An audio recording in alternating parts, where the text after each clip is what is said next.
Capítulo 5. Después de la gracia de Navidad, 1886-1887. Si el cielo me colmaba de gracias, no era porque yo lo mereciese, pues era aún muy imperfecta. Es cierto que tenía un gran deseo de practicar la virtud, pero lo hacía de una manera muy peregrina. He aquí un ejemplo. Como era la más pequeña, no estaba acostumbrada a arreglármelas yo sola. Celina arreglaba la habitación donde dormíamos las dos juntas y yo no hacía ni la menor labor de la casa. Después de la entrada de María en el Carmelo, a veces, por agradar a Dios, intentaba hacer la cama o bien, cuando Celina no estaba, le metía por la noche sus macetas de flores. Como he dicho, hacía esas cosas únicamente por Dios, y por tanto no tenía por qué esperar el agradecimiento de las criaturas. Pero sucedía todo lo contrario. Si Celina tenía la desgracia de no parecer feliz y sorprendida por mis pequeños servicios, yo no estaba contenta y se lo hacía saber con mis lágrimas. Debido a mi extremada sensibilidad, era verdaderamente insoportable. Si, por ejemplo, sucedía que hacía sufrir involuntariamente un poquito a un ser querido, en vez de sobreponerme y no llorar, lloraba como una Magdalena, lo cual aumentaba mi falta en lugar de atenuarla. Y cuando comenzaba a consolarme de lo sucedido, lloraba por haber llorado. Todos los razonamientos eran inútiles y no lograba corregirme de tan feo defecto. No sé cómo podía ilusionarme con la idea de entrar en el Carmelo estando todavía como estaba, en los pañales de la infancia. Era necesario que Dios hiciera un pequeño milagro para hacerme crecer en un momento, y ese milagro lo hizo el día inolvidable de Navidad. En esa noche luminosa que esclarece las delicias de la Santísima Trinidad, Jesús, el dulce niñito, recién nacido, cambió la noche de mi alma en torrentes de luz. En esta noche, en la que Él se hizo débil y doliente por mi amor, me hizo a mí fuerte y valerosa. Me revistió de sus armas y desde aquella noche bendita ya no conocí la derrota en ningún combate, sino que al contrario, fui de victoria en victoria y comencé, por así decirlo, una carrera de gigante. Se secó la fuente de mis lágrimas y en adelante ya no volvió a abrirse sino muy raras veces y con gran dificultad, lo cual justificó estas palabras que un día me habían dicho: lloras tanto en la niñez que más tarde no tendrás ya lágrimas que derramar. Fue el 25 de diciembre de 1886, cuando recibí la gracia de salir de la niñez, en una palabra, la gracia de mi total conversión. Volvíamos de la misa de gallo, en la que yo había tenido la dicha de recibir al Dios fuerte y poderoso. Cuando llegábamos a los buissonets, me encantaba ir a la chimenea a buscar mis zapatos. Esta antigua costumbre nos había proporcionado tantas alegrías durante la infancia que Celina quería seguir tratándome como a una niña, por ser yo la pequeña de la familia. Papá gozaba al ver mi alborozo y al escuchar mis gritos de júbilo a medida que iba sacando las sorpresas de mis zapatos encantados, y la alegría de mi querido rey aumentaba mucho más mi propia felicidad. Pero Jesús, que quería hacerme ver que ya era hora de que me liberase de los defectos de la niñez, me quitó también sus inocentes alegrías. Permitió que papá, que venía cansado de la misa del gallo, sintiese fastidio a la vista de mis zapatos en la chimenea y dijese estas palabras que me traspasaron el corazón: bueno, menos mal que este es el último año. Yo estaba subiendo las escaleras para ir a quitarme el sombrero. Celina, que conocía mi sensibilidad y veía brillar las lágrimas en mis ojos, sintió también ganas de llorar, pues me quería mucho y se hacía cargo de mi pena. «No bajes, Teresa», me dijo, «sufrirías demasiado al mirar así de golpe dentro de los zapatos». Pero Teresa ya no era la misma. Jesús había cambiado su corazón. Reprimiendo las lágrimas, bajé rápidamente la escalera y, conteniendo los latidos del corazón, cogí los zapatos y, poniéndolos delante de papá, fui sacando alegremente todos los regalos, con el aire feliz de una reina. Papá reía recobrando ya su buen humor, y Celina creía estar soñando. Felizmente era una hermosa realidad. Teresita había vuelto a encontrar la fortaleza de ánimo que había perdido a los 4 años y medio, y la conservaría ya para siempre. Aquella noche de luz comenzó el tercer periodo de mi vida, el más hermoso de todos, el más lleno de gracias del cielo. La obra que yo no había podido realizar en 10 años, Jesús la consumó en un instante, conformándose con mi buena voluntad que nunca me había faltado. Yo podía decirle igual que los apóstoles: Señor, Me he pasado la noche bregando y no he cogido nada. Y más misericordioso todavía conmigo que con los apóstoles, Jesús mismo cogió la red, la echó y la sacó repleta de peces. Hizo de mí un pescador de almas, y sentí un gran deseo de trabajar por la conversión de los pecadores, deseo que no había sentido antes con tanta intensidad. Sentí en una palabra que entraba en mi corazón la caridad. Sentí la necesidad de olvidarme de mí misma para dar gusto a los demás, y desde entonces fui feliz. La sangre de Jesús. Un domingo, mirando una estampa de Nuestro Señor en la cruz, me sentí profundamente impresionada por la sangre que caía de sus divinas manos. Sentí un gran dolor al pensar que aquella sangre caía al suelo sin que nadie se apresurase a recogerla. Tomé la resolución de estar siempre con el espíritu al pie de la cruz, para recibir el rocío divino que goteaba de ella, y comprendí que luego tendría que derramarlo sobre las almas. También resonaba continuamente en mi corazón el grito de Jesús en la cruz: «Tengo sed». Estas palabras concedían en mí un ardor desconocido y muy vivo. Quería dar de beber a mi amado, y yo misma me sentía devorada por la sed de almas. No eran todavía las almas de los sacerdotes las que me atraían, sino las de los grandes pecadores. Ardían deseos de arrancarles del fuego eterno, y para avivar mi celo, Dios me mostró que mis deseos eran de su agrado. Pranzini, mi primer hijo. Oí hablar de un gran criminal que acababa de ser condenado a muerte por unos crímenes horribles. Todo hacía pensar que moriría impenitente. Yo quise evitar a toda costa que cayese en el infierno, y para conseguirlo, empleé todos los medios imaginables. Sabiendo que por mí misma no podía nada, ofrecí a Dios todos los méritos infinitos de nuestro Señor y los tesoros de la Santa Iglesia, y por último, le pedí a Celina que encargase una misa por mis intenciones. No atreviéndome a encargarla yo misma por miedo a verme obligada a confesar que era por Pranzini, el gran criminal. Tampoco quería decírselo a Celina, pero me hizo tan tiernas y tan apremiantes preguntas que acabé por confiarle mi secreto. Lejos de burlarse de mí, me pidió que la dejara ayudarme a convertir a mi pecador. Yo acepté agradecida, pues hubiese querido que todas las criaturas se unieran a mí para implorar gracia por el culpable. En el fondo de mi corazón, yo tenía la plena seguridad de que nuestros deseos serían escuchados, pero para animarme a seguir rezando por los pecadores, le dije a Dios que estaba completamente segura de que perdonaría al pobre e infeliz de Pranzini, y que lo creería aunque no se confesase ni diese muestra alguna de arrepentimiento. Tanta confianza tenía en la misericordia infinita de Jesús, pero que simplemente para mi consuelo le pedía tan solo una señal de arrepentimiento. Mi oración fue escuchada al pie de la letra. A pesar de que papá nos había prohibido leer periódicos, no creí desobedecerle leyendo los pasajes que hablaban de Pranzini. Al día siguiente de su ejecución, cayó en mis manos el periódico La Croix. Lo abrí apresuradamente, ¿y qué fue lo que vi? Las lágrimas traicionaron mi emoción y tuve que esconderme.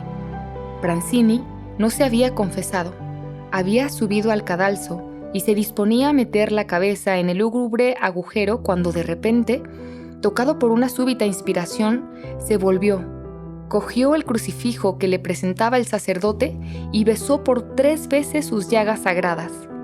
Después, su alma voló a recibir la sentencia misericordiosa de aquel que dijo que habrá más alegría en el cielo por un solo pecador que se convierte que por los 99 justos que no necesitan convertirse. Había obtenido la señal pedida, y esta señal era la fiel reproducción de las gracias que Jesús me había concedido para inclinarme a rezar por los pecadores. ¿No se había despertado en mi corazón la sed de almas precisamente ante las llagas de Jesús al ver gotear su sangre divina? Yo quería darles a beber esa sangre inmaculada que los purificaría de sus manchas, y los labios de mi primer hijo fueron a posarse precisamente sobre esas llagas sagradas. ¡Qué respuesta de inefable dulzura! A partir de esta gracia sin igual, mi deseo de salvar almas fue creciendo de día en día. Me parecía oír a Jesús decirme como a la samaritana: «Dame de beber». Era un verdadero intercambio de amor. Yo daba a las almas la sangre de Jesús y a Jesús le ofrecía esas mismas almas refrescadas por su rocío divino.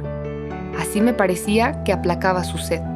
Y cuanto más le daba de beber, más crecía la sed de mi pobre alma, y esta sed ardiente que Él me daba era la bebida más deliciosa de su amor. En poco tiempo, Dios supo sacarme del estrecho círculo en el que yo daba vueltas y vueltas sin acertar a salir. Al contemplar ahora el camino que Él me hizo recorrer, es grande mi gratitud. Pero he de reconocer que si el paso más importante estaba dado, todavía eran muchas las cosas que tenía que dejar. Mi espíritu, liberado ya de los escrúpulos y de su excesiva sensibilidad, comenzó a desarrollarse. Yo siempre había amado lo grande, lo bello, pero en esta época me entraron unos deseos enormes de saber. No me conformaba con las clases y con los deberes que me ponía mi profesora, y me dediqué a hacer por mi cuenta estudios extras de historia y de ciencias. Las otras materias me eran indiferentes, pero estos dos campos del saber despertaban todo mi interés. Y así en pocos meses adquirí más conocimientos que durante todos mis años de estudio.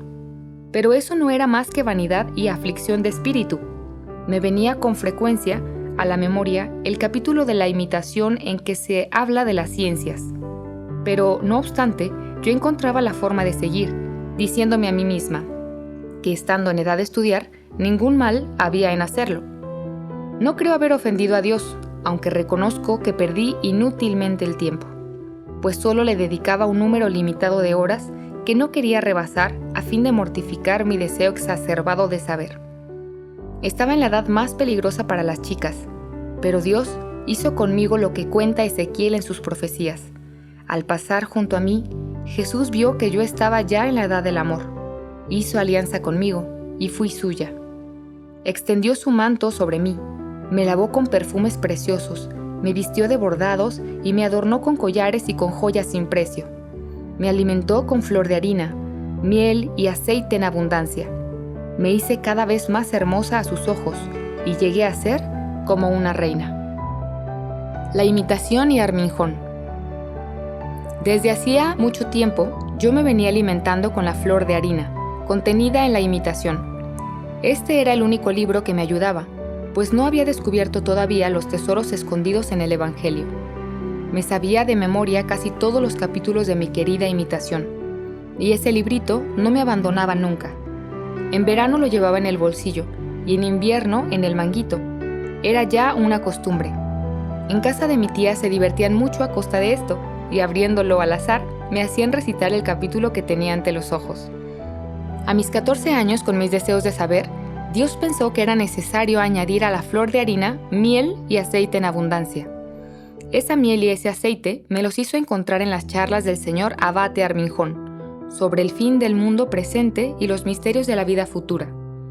Este libro se lo habían prestado a papá mis queridas carmelitas. Por eso, contra mi costumbre, pues yo no leía los libros de papá, le pedí permiso para leerlo. Esa lectura fue también una de las mayores gracias de mi vida.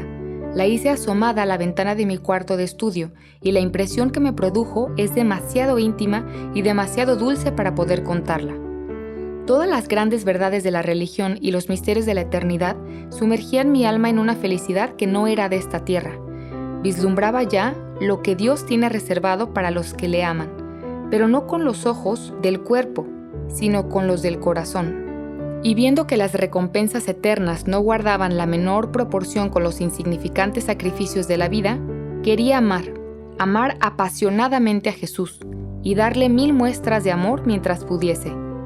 Copié varios pasajes sobre el amor perfecto y sobre la acogida que Dios dispensará a sus elegidos cuando Él mismo sea su grande y eterna recompensa, y repetía sin cesar las palabras de amor que habían abrazado mi corazón.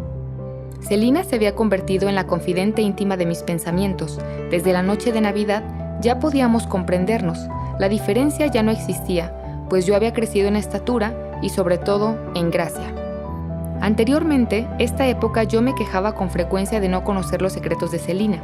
Ella me contestaba que yo era demasiado pequeña y que tendría que crecer la altura de un taburete para que pudiese tener confianza en mí. A mí me gustaba subirme a aquel precioso taburete cuando estaba junto a ella, y le decía que me hablase íntimamente, pero la treta no me daba resultado. La distancia nos seguía separando. Jesús, que quería hacernos progresar juntas, formó en nuestros corazones unos lazos más fuertes que los de sangre. Nos hizo hermanas del alma. se hicieron realidad en nosotras las palabras del cántico espiritual de San Juan de la Cruz, cuando la esposa exclama hablando al esposo: a saga de tu huella, las jóvenes discurren al camino, al toque de centella, al adobado vino, emisiones de bálsamo divino. Si seguíamos muy ligeras las huellas de Jesús, las centellas de amor que Él sembraba a manos llenas en nuestras almas y el vino fuerte y delicioso que nos daba a beber hacían desaparecer de nuestra vista las cosas pasajeras, y de nuestros labios brotaban emisiones de amor inspiradas por Él. Qué dulces eran las conversaciones que todas las noches teníamos en el mirador. Con la mirada hundida en la lejanía, contemplábamos la blanca luna que se elevaba lentamente por detrás de los altos árboles, y los reflejos plateados que derramaba sobre la naturaleza dormida, las brillantes estrellas que titilaban en el azul profundo, el soplo ligero de la brisa nocturna que hacía flotar las nubes de nieve, y todo elevaba nuestras almas hacia el cielo, del que no contemplábamos todavía más que el límpido reverso. No sé si me equivoco, pero creo que la expansión de nuestras almas se parecía a la de Santa Mónica y su hijo, cuando en el puerto de Ostia caían los dos sumidos en éxtasis a la vista de las maravillas del Creador. Me parece que recibíamos gracias de un orden tan elevado como las concedidas a los grandes santos. Como dice la imitación, a veces Dios se comunica en medio de un fuerte resplandor, y a veces tenuemente velado bajo sombras y figuras. De esta manera se dignaba manifestarse a nuestras almas, pero qué fino y transparente era el velo que ocultaba a Jesús de nuestras miradas. No había lugar para la duda, ya no eran necesarias la fe ni la esperanza. El amor nos hacía encontrar en la tierra al que buscábamos. Al encontrarlo solo en la calle, nos besó para que en adelante nadie pudiera despreciarnos. Gracias tan grandes no podían quedar sin frutos, y estos fueron abundantes. La práctica de la virtud se nos hizo dulce y natural. Al principio mi rostro delataba muchas veces el combate, pero poco a poco esa impresión fue desapareciendo y la renuncia se me hizo fácil, incluso desde el primer momento. Ya lo dijo Jesús: al que tiene se le dará, y tendrá de sobra. Por una gracia acogida con fidelidad me otorgaba cantidad de gracias nuevas. Se entregaba a mí en la Sagrada Comunión con mucha más frecuencia de la que yo me hubiera atrevido a esperar. Yo tenía como norma de conducta comulgar todas las veces que el confesor me lo permitiera, sin fallar una sola vez, pero dejando que fuese él quien decidiese cuántas sin pedírselo nunca yo. En esa época no tenía la audacia que ahora tengo. De haberla tenido, hubiera actuado de distinta manera, pues estoy convencida de que un alma debe decir a su confesor el deseo que siente de recibir a su Dios. Él no baja del cielo un día y otro día para quedarse en un copón dorado, sino para encontrar otro cielo que le es infinitamente más querido que el primero, el cielo de nuestra alma, creada a su imagen y templo vivo de la adorable Trinidad. Jesús, que veía mis deseos y la rectitud de mi corazón, permitió que mi confesor me dijese que durante el mes de mayo comulgase 4 veces por semana, y cuando pasó ese hermoso mes, todavía añadió una quinta más cada vez que cayese alguna fiesta. Al salir del confesonario, brotaron de mis ojos lágrimas muy dulces. Me parecía como si Jesús mismo quisiera entregarse a mí, pues echaba muy poco tiempo para confesarme y nunca dije ni una palabra acerca de mis sentimientos interiores. El camino por el que iba era tan recto y luminoso que no necesitaba más guía que a Jesús. Comparaba a los directores a espejos fieles que reflejaban a Jesús en las almas, y decía que en mi caso, Dios no se servía de intermediarios, sino que actuaba directamente Él. Deseos de entrar en el Carmelo. Cuando un jardinero rodea de cuidados a una fruta que quiere que madure antes de tiempo, no es para dejarla colgada en el árbol, sino para presentarla en una mesa ricamente servida. Con parecida intención, prodigaba Jesús sus gracias a su florecita. Él, que en los días de su vida mortal exclamó en un transporte de alegría: «Te doy gracias, Padre, porque has escondido estas cosas a los sabios y a los entendidos y las has revelado a la gente sencilla», quería hacer resplandecer en mí su misericordia. Porque yo era débil y pequeña, se abajaba hasta mí y me instruía en secreto en las cosas de su amor.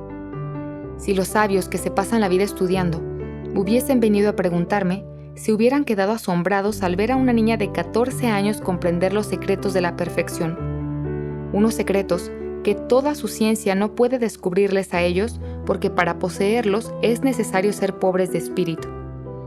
Como dice San Juan de la Cruz en su cántico, sin otra luz ni guía, sino la que en el corazón ardía. Aquesta me guiaba, más cierto que la luz del mediodía. A donde me esperaba, quien yo bien me sabía.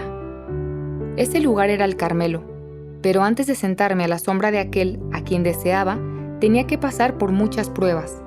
Pero la llamada divina era tan apremiante que si hubiera tenido que pasar entre llamas, lo habría hecho por ser fiel a Jesús. Solo encontré un alma que me animase en mi vocación, la de mi madre querida. Mi corazón encontró en el suyo un eco fiel, y sin ella yo no habría llegado en modo alguno a la ribera bendita que la había acogido a ella 5 años antes en su suelo impregnado del rocío celestial. Sí, hacía 5 años que yo estaba separada de ti, madre querida, y creía que te había perdido.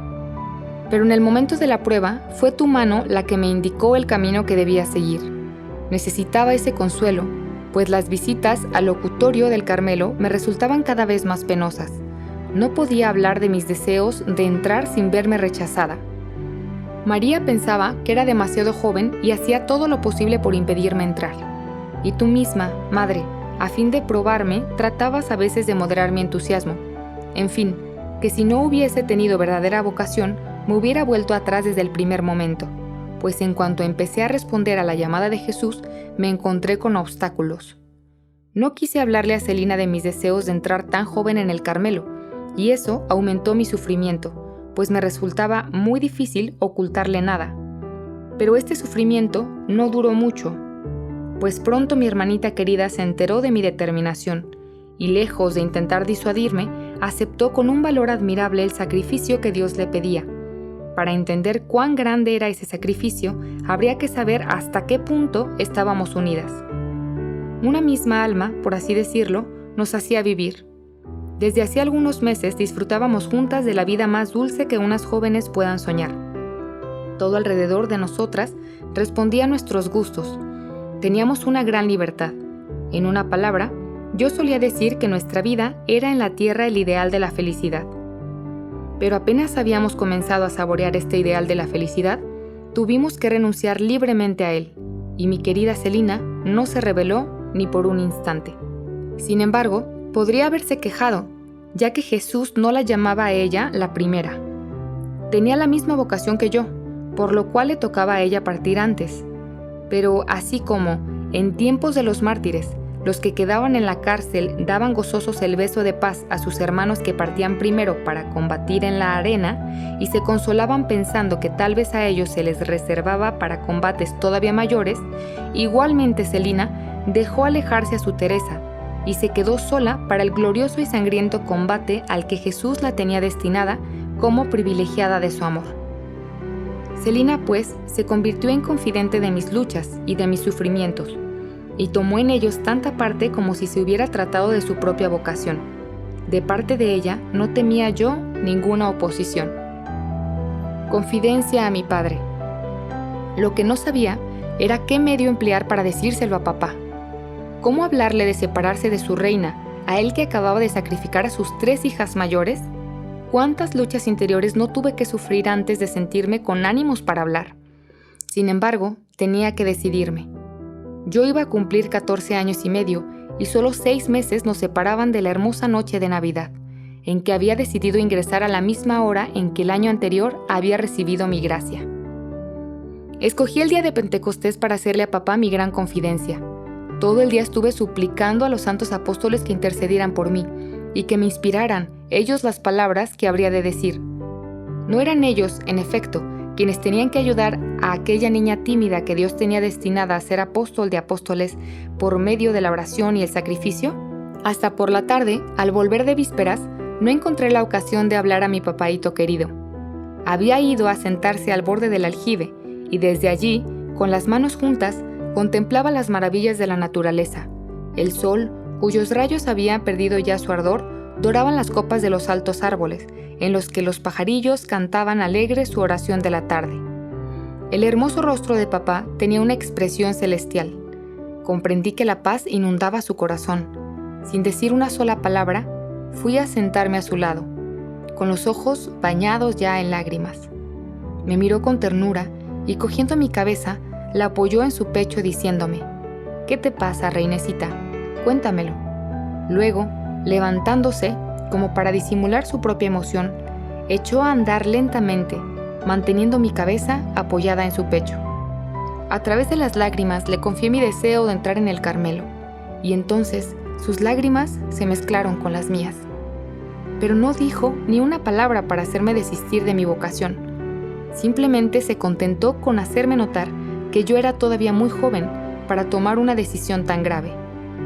Pero yo defendí tan bien mi causa que papá, con su modo de ser sencillo y recto, quedó pronto convencido de que mi deseo era el de Dios, y con su fe profunda me dijo que Dios le hacía un gran honor al pedirle así a sus hijas. Seguimos paseando un largo rato.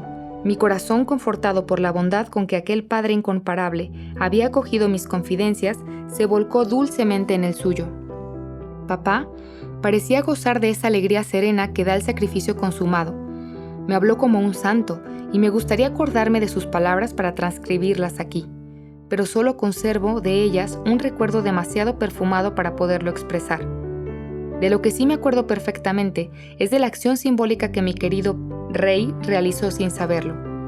Acercándose a un muro poco elevado, me mostró unas florecillas blancas, parecidas a lirios en miniatura, y tomando una de aquellas flores me la dio, explicándome con cuánto esmero Dios la había hecho nacer y la había conservado hasta aquel día. Al oírle hablar, me parecía estar escuchando mi propia historia. Tanta semejanza había entre lo que Jesús había hecho con aquella florecilla y con Teresita. Recibí aquella flor como una reliquia y observé que al querer cogerla, papá había arrancado todas sus raíces sin troncharlas, como si estuviera destinada a seguir viviendo en otra tierra más fértil que el blando musgo en el que habían transcurrido sus primeras alboradas. Era exactamente lo mismo que papá acababa de hacer conmigo poco antes al permitirme subir a la montaña del Carmelo y abandonar el dulce valle testigo de mis primeros pasos por la vida. Puse mi florecita blanca en mi libro de la imitación, en el capítulo titulado «Del amor a Jesús sobre todas las cosas», y todavía sigue allí. Solo el tallo se ha roto muy cerca de la raíz, y Dios parece decirme con eso que pronto romperá los lazos de su florecita y que no la dejará marchitarse en la tierra. Una vez obtenido el consentimiento de papá, pensé que podría volar ya sin temor alguno hacia el Carmelo, pero muchos y muy dolorosos contratiempos debían aún someter a prueba mi vocación. Mi tío cambia de opinión. Cuando fui a comunicarle a mi tío la decisión que había tomado, lo hice temblando. Me prodigó las mayores muestras de ternura, pero no me dio permiso para irme. Al contrario, me prohibió hablarle de mi vocación antes de cumplir los 17 años. Era un atentado a la prudencia humana, decía, dejar entrar en el Carmelo a una niña de 15 años. Siendo la vida de las carmelitas a los ojos del mundo una vida propia de filósofos, sería hacer un grave daño a la religión permitir que la abrazase una niña sin experiencia. Todo el mundo hablaría, etcétera, etcétera. Hasta llegó a decir que para decidirle a dejarme partir, haría falta un milagro. Vi claro que todos mis razonamientos serían inútiles, así que me fui con el corazón sumido en la más profunda amargura. Mi único consuelo era la oración. Suplicaba a Jesús que hiciese el milagro que exigía mi tío, ya que solo a ese precio podría yo responder a su llamada. Pasó bastante tiempo hasta que me atreví a volver a hablarle a mi tío. Me costaba horrores ir a su casa. Él, por su parte, no parecía pensar ya en mi vocación, pero supe más tarde que mi enorme tristeza lo predispuso mucho a mi favor. Antes de hacer brillar en mi alma un rayo de esperanza, Dios quiso enviarme un martirio sumamente doloroso que duró 3 días. Nunca, como en aquella prueba, comprendí de bien el dolor de la Santísima Virgen y de San José mientras buscaban al divino niño Jesús. Me encontraba en un triste desierto, o mejor, mi alma parecía un frágil esquife, abandonado sin piloto a merced de las olas tempestuosas. Lo sé, Jesús estaba allí, dormido en mi barquilla, pero la noche era tan negra que me era imposible verle. Ni una luz, ni siquiera un relámpago que viniese a surcar las sombrías nubes. Es cierto que es muy triste el resplandor de los relámpagos, pero al menos, si la tormenta hubiese estallado abiertamente, habría podido ver por un momento a Jesús, pero era la noche profunda del alma, y como Jesús en el huerto de la agonía, me sentía sola, sin encontrar consuelo alguno ni en la tierra ni en el cielo, como si el mismo Dios me hubiese abandonado. La naturaleza parecía participar también de mi amarga tristeza. Durante esos 3 días, el sol no hizo brillar ni uno de sus rayos, y la lluvia cayó a torrentes. He observado que en todas las ocasiones importantes de mi vida, la naturaleza ha sido como una imagen de mi alma. En los días de lágrimas, el cielo lloraba conmigo.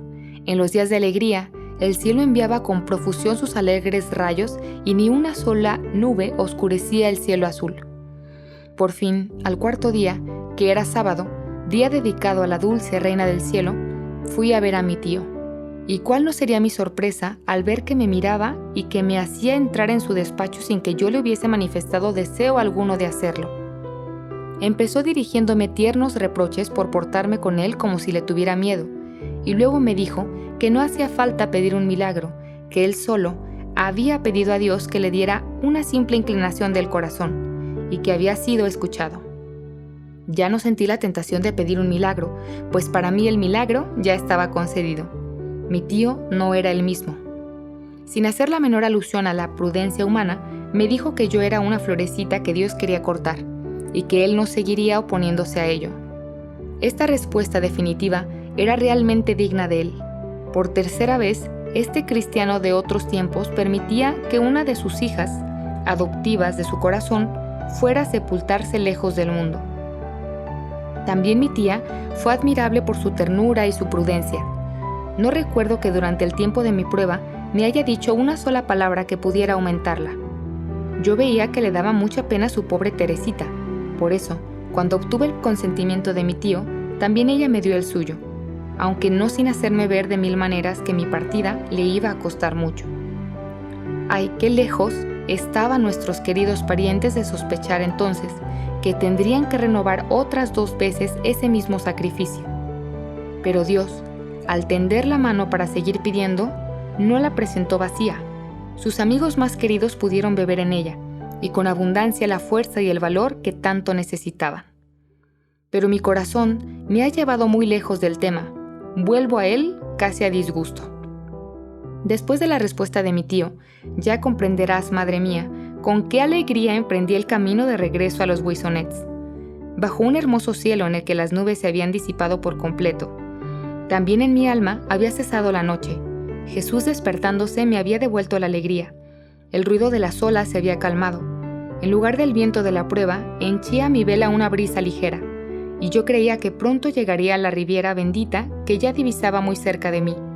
Y esa ribera estaba en efecto muy cerca de mi barquilla, pero aún debía levantarse más de una tormenta que ocultaría a su vista el faro luminoso, haciéndole temer que se había alejado para siempre de la playa tan ardientemente deseada. Oposición del superior. Pocos días después de haber conseguido el consentimiento de mi tío, fui a verte, madre querida, y te hablé de mi alegría porque todas mis pruebas hubiesen ya pasado. Pero cuáles no fueron mi sorpresa y mi aflicción al oírte decir que el superior no permitía que entrara antes de los 21 años. Nadie había pensado en esta oposición, la más invencible de todas. Sin embargo, sin desanimarme, yo misma fui con papá y con Celina a ver a nuestro padre, para intentar conmoverle haciéndole ver que tenía verdadera vocación de carmelita. Nos recibió con gran frialdad, y por más que mi incomparable papaíto unió sus instancias a las mías, nada pudo hacerle cambiar de parecer. Me dijo que no había ningún peligro en esperar, que yo podía llevar vida de carmelita en mi casa, que no estaría todo perdido porque no me diera disciplina, etcétera, etcétera.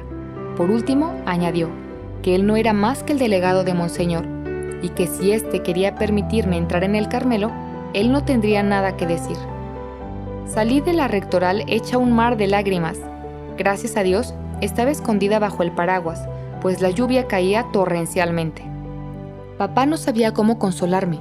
Me prometió llevarme a Valleux en cuanto se lo pedí, pues estaba decidida a conseguir mi propósito. Llegué incluso a decir que iría hasta el Santo Padre, si Monseñor no quería permitirme entrar en el Carmelo a los 15 años. Muchas cosas pasaron antes del viaje a Valleux. Exteriormente mi vida parecía la misma, Seguía estudiando, Celina me daba clases de dibujo y mi experta profesora encontraba en mí muchas cualidades para su arte. Sobre todo, crecía en el amor de Dios. Sentía en mi corazón unos ímpetus que hasta entonces no conocía. A veces tenía verdaderos transportes de amor. Una noche, no sabiendo cómo decirle a Jesús que le amaba y cómo deseaba que fuese amado y glorificado en todas partes, pensé con dolor que Él nunca podría recibir en el infierno un solo acto de amor. Y entonces le dije a Dios que por agradarle aceptaría gustosa verme sumergida allí, a fin de que fuese amado eternamente en ese lugar de blasfemias. Yo sabía bien que eso no podía glorificarle, porque Él solo desea nuestra felicidad. Pero cuando se ama, una siente necesidad de decir 1000 locuras. Si hablaba de esa manera, no era porque el cielo no atrajera mis deseos, sino porque en aquel entonces mi único cielo era el amor, y sentía, como San Pablo, que nada podría apartarme del objeto divino que me había hechizado. Antes de abandonar el mundo, Dios me concedió el consuelo de contemplar de cerca las almas de los niños. Al ser la más pequeña de la familia, nunca había tenido esa suerte. He aquí las tristes circunstancias que me la depararon. Una buena mujer, pariente de nuestra sirvienta, murió en la flor de la edad, dejando 3 niños muy pequeños. Durante su enfermedad, trajimos a nuestra casa a las 2 niñas pequeñas, la mayor de las cuales no tenía todavía 6 años. Yo me encargaba de cuidarlas durante todo el día, y era para mí un auténtico placer ver con qué candor creían todo lo que se les decía. Tenía que dejar el santo bautismo en las almas, un germen muy profundo de las virtudes teologales, ya que aparecen ya desde la infancia, y basta la esperanza de los bienes futuros para hacerles aceptar los sacrificios. Cuando quería ver a mis 2 niñas haciendo buenas migas entre ellas, en vez de prometer juguetes o bombones a la que se diese primero, les hablaba de las recompensas eternas que el niño Jesús daría en el cielo a los niños buenos.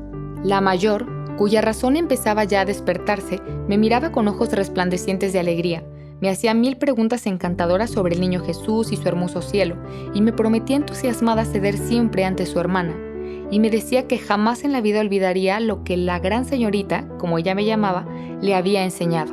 Viendo de cerca a estas almas inocentes, comprendí la desgracia que supone el no formarlas bien desde su mismo despertar, cuando se asemejan a la cera blanda sobre la que se puede dejar grabada la huella de las virtudes, pero también la huella del mal.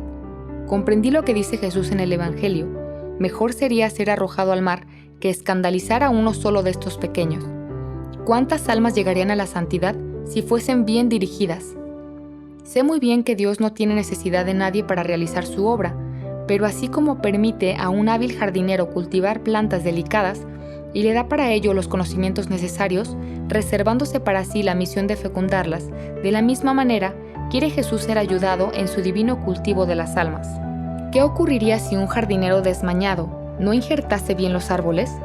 Si no conociese bien la naturaleza de cada uno de ellos y se empeñase en hacer brotar rosas de un melocotonero, haría morir al árbol, que sin embargo era bueno y capaz de producir frutos. De la misma manera, hay que saber reconocer desde la infancia lo que Dios pide a las almas y secundar la acción de su gracia, sin acelerarla ni frenarla nunca. Como los pajaritos aprenden a cantar escuchando a sus padres, así los niños aprenden la ciencia de las virtudes, el canto sublime del amor de Dios, de las almas encargadas de formarles para la vida. Recuerdo que entre mis pájaros tenía un canario que cantaba de maravilla. Tenía también un pardillo al que le prodigaba cuidados verdaderamente maternales, porque lo había adoptado antes que pudiese gozar la dicha de la libertad. Este pobre prisionerito no tenía padres que le enseñasen a cantar, pero como oía de la mañana a la noche a su compañero el canario lanzar sus alegres trinos, quiso imitarlo. Empresa difícil para un pardillo, por lo que a su dulce voz le costó mucho acordarse a la voz vibrante de su profesor de música. Era asombroso ver los esfuerzos que hacía el pobrecito, pero al fin se vieron coronados por el éxito, pues su canto, aunque un poco más apagado, era absolutamente idéntico al del canario. Madre mía querida, tú fuiste quien me enseñó a mí a cantar. Tu voz me cautivó desde la infancia y ahora me encanta oír decir que me parezco a ti. Sé cuánto me falta para ello, pero a pesar de mi debilidad, espero cantar eternamente el mismo cántico que tú. Antes de mi entrada en el Carmelo, Tuve también otras muchas experiencias sobre la vida y las miserias del mundo, pero esos detalles me llevarían demasiado lejos. Voy a reanudar el relato de mi vocación. Viaje a Valleux. El 31 de octubre fue el día fijado para mi viaje a Valleux. Partí sola con papá, con el corazón henchido de esperanza, pero también muy emocionada al pensar que iba a presentarme al obispo. Por primera vez en mi vida iba a hacer una visita sin que me acompañaran mis hermanas, y esta visita era nada menos que a un obispo.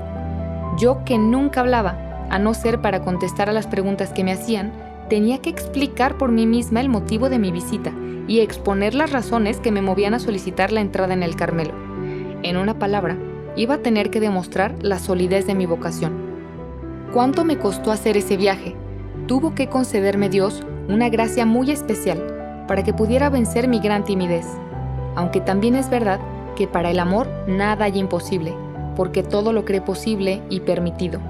Y realmente solo el amor de Jesús podía hacerme vencer aquellas dificultades y las que vendrían más tarde, pues quiso hacerme comprar mi vocación a costa de pruebas muy grandes. Hoy, que gozo de la soledad del Carmelo, descansando a la sombra de aquel a quien tan ardientemente deseé, creo que he comprado mi dicha a muy bajo precio y estaría dispuesta a soportar sufrimientos mucho mayores para alcanzarla si aún no la tuviese. Cuando llegamos a Valleux llovía a cántaros. Papá, que no quería ver a su reinecita entrar en el obispado con su hermoso vestido hecho una sopa, la hizo subir a un ómnibus que nos llevó a la catedral. Allí comenzaron mis desgracias. Monseñor, con todo su presbiterio, estaba asistiendo a un solemne funeral. La iglesia estaba llena de señoras vestidas de luto y todo el mundo me miraba a mí, con mi vestido claro y mi sombrero blanco. Hubiera querido salir de la iglesia, pero no había ni qué pensarlo a causa de la lluvia, y para humillarme más todavía, Dios permitió que papá, con su sencillez patriarcal, me hiciese pasar hasta el fondo de la catedral. Yo, por no disgustarlo, obedecí de buen grado y ofrecí aquella distracción a los habitantes de Valleux, a los que deseaba no haber conocido en mi vida. Por fin pude respirar tranquila en una capilla que había detrás del altar mayor, y allí me quedé un largo rato rezando con fervor, en espera de que la lluvia cesase y nos dejase salir. Al salir, papá me hizo admirar la belleza del edificio, que al estar vacío parecía mucho mayor, pero a mí solo una idea me ocupaba el pensamiento, y no podía encontrarle gusto a nada. Fuimos directamente a ver al señor Reveroni, que estaba informado de nuestra llegada y que había fijado él mismo la fecha del viaje, pero estaba ausente, así que tuvimos que andar errando por las calles que me parecieron muy tristes. Por fin, volvimos cerca del obispado y papá me llevó a un hotel en el que no hice honor al buen cocinero. Mi pobre papaíto me demostraba una ternura casi increíble. Me decía que no me preocupase, que seguro que Monseñor me concedería lo que iba a pedirle. Después de descansar un poco, volvimos en busca del señor Reveroni. Llegó al mismo tiempo que nosotros un señor, pero el vicario general le pidió cortésmente que esperara, y nos hizo entrar a nosotros primero, en su despacho. El pobre señor tuvo tiempo de aburrirse, pues nuestra visita fue larga. El señor Reveroni se mostró muy amable, pero creo que le sorprendió mucho el motivo de nuestro viaje. Después de mirarme sonriente y de hacerme algunas preguntas, nos dijo: «Voy a presentarles a Monseñor. Tengan la bondad de acompañarme». Y al ver brillar lágrimas en mis ojos, añadió: «Pero bueno, estoy viendo diamantes. No podemos enseñárselos a Monseñor». Nos hizo atravesar varios aposentos muy amplios, adornados con retratos de obispos. Viéndome en aquellos enormes salones, me sentía como una pobre hormiguita y me preguntaba qué me atrevería a decirle a Monseñor. Él estaba paseando por una galería con 2 sacerdotes. Vi que el señor Reveroni le decía unas palabras y volvía con él. Nosotros lo esperábamos en su despacho, donde había 3 enormes sillones colocados delante de la chimenea en la que chisporroteaba un buen fuego. Al ver entrar a su excelencia, papá se arrodilló a mi lado para recibir su bendición. Luego Monseñor hizo tomar asiento a papá en uno de los sillones, se sentó frente a él y el señor Reveroni quiso que yo ocupara el del medio.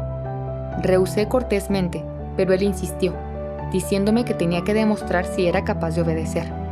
Me senté enseguida, sin pensarlo 2 veces, y tuve que pasar por la vergüenza de verle a él tomar una silla mientras yo me veía arrellanada en un sillón donde habrían cabido cómodamente 4 como yo, y más cómodas que yo, pues me hallaba muy lejos de estarlo. Yo esperaba que hablaría papá, pero me dijo que explicara yo misma a Monseñor el motivo de nuestra visita. Lo hice lo más elocuentemente que pude, pero su excelencia, acostumbrado a la elocuencia, no pareció conmoverse mayormente por mis razones. Una sola palabra del superior me hubiera valido mucho más que todas ellas, pero lamentablemente no la tenía y su oposición no abogaba precisamente en mi favor. Monseñor me preguntó si hacía mucho tiempo que deseaba entrar en el Carmelo. Sí, Monseñor, muchísimo tiempo. Vamos, replicó riendo el señor Reveroni, no dirás que hace 15 años que lo estás deseando. Desde luego, respondí yo riendo también. Pero no hay que quitar muchos años, porque deseo ser religiosa desde que tengo uso de razón, y deseé el Carmelo desde que lo conocí, porque me parecía que en esta orden se verían satisfechas todas las aspiraciones de mi alma.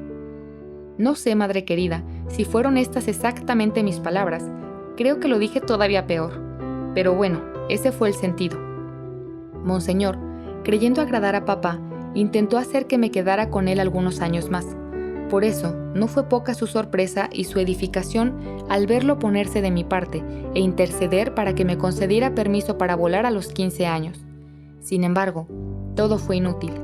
Dijo que antes de tomar una decisión, era indispensable tener una entrevista con el superior del Carmelo.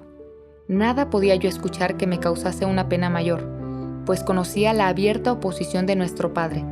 Así que sin tener en cuenta ya la recomendación del señor Reveroni, hice algo más que enseñar diamantes a Monseñor. Se los regalé. Vi muy bien que estaba emocionado. Poniendo su mano en mi cuello, apoyó mi cabeza sobre su hombro y me acarició como creo que nunca había acariciado a nadie. Me dijo que no todo estaba perdido, que estaba muy contento de que hiciese el viaje a Roma para afianzar mi vocación y que en vez de llorar, debía alegrarme. Añadió que a la semana siguiente tenía que ir a Lisieux y que le hablaría de mí al párroco de Santiago y que no dudase que en Italia recibiría su respuesta. Comprendí que era inútil seguir insistiendo. Además, ya no tenía nada más que decir, pues había agotado todos los recursos de mi elocuencia. Monseñor nos acompañó hasta el jardín. Papá le hizo reír mucho contándole que para aparentar más edad me había hecho recoger el pelo. Este detalle no lo echó Monseñor en saco roto, pues cuando habla de su hijita, nunca deja de contar las historias de su pelo. El señor Reveroni quiso acompañarnos hasta la puerta del jardín del obispado y dijo a papá que nunca se había visto una cosa así. Un padre tan deseoso de entregar a Dios su hija como ésta de ofrecerse a él. Papá le pidió algunas explicaciones sobre la peregrinación, entre otras, cómo había que ir vestidos para presentarse ante el Santo Padre. Aún le estoy viendo darse vuelta ante el señor Reveroni diciéndole, ¿estaré bien así? Él le había dicho también a Monseñor que si él no me daba permiso para entrar en el Carmelo, yo pediría esta gracia al sumo pontífice. Era muy sencillo en sus palabras y en sus modales mi querido rey, pero era tan guapo, tenía una distinción tan natural que debió de agradarle mucho a Monseñor, acostumbrado a verse rodeado de personajes que conocían todas las reglas de la etiqueta, pero no al rey de Francia y de Navarra en persona con su reinecita.